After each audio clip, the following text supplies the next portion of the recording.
All right. Well, President Obama behind closed doors now with leaders from Congress. They're trying to hammer out some kind of deal that would allow us to raise the debt ceiling. But the major sticking points really have not changed very much over the last few days. So this leaves you wondering how they're ever going to get a deal here. The hourglass is running out.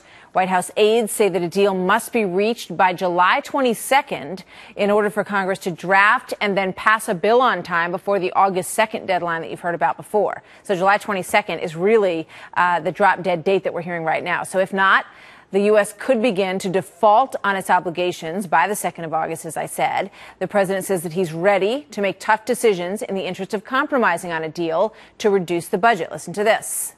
Let's do it. I'm prepared to do it. I'm prepared to take on significant heat from my party to get something done. All right, joined now by Michelle Malkin. She is a columnist, of course, and a Fox News contributor. Michelle, welcome. You heard the president. He's saying, eat your peas, rip the Band-Aid off. Time to get in that room and make a deal. What say you?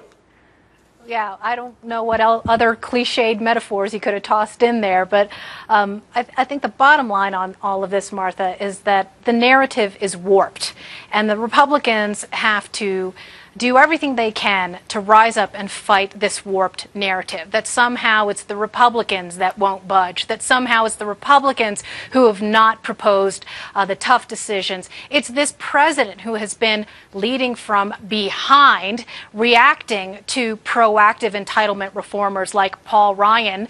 I think it's worth noting the chronology here, that it was after the midterm elections when the American people sent a message that they wanted serious fiscal reform, that Obama put together this kabuki blue ribbon commission and then promptly ignored all of the structural reforms that it proposed, structural reforms that were revenue neutral along the lines of the Republican reformers' principles. And of course, that's gone out the window as well. It's interesting, Michelle. A couple of times he said, sort of with disdain, I think is a fair assessment.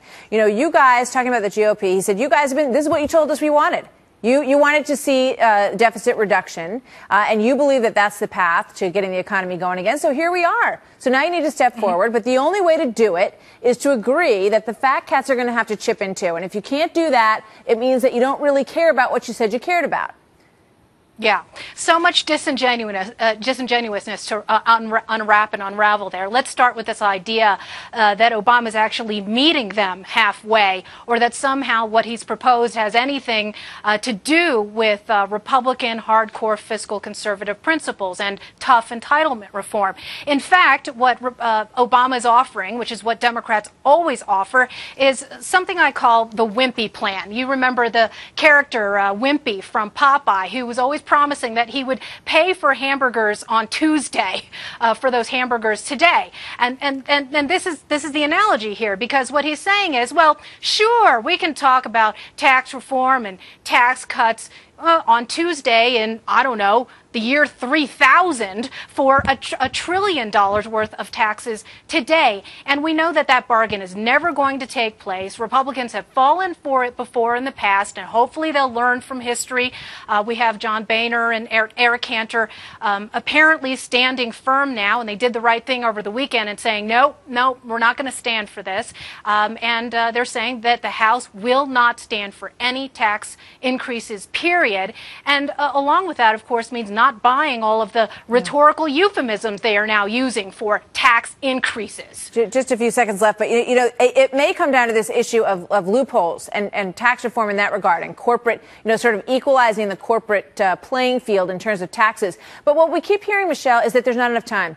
We've gotten ourselves right up to this deadline. It's like, we couldn't possibly do that in the time that we have. And I think that argument gets old, too.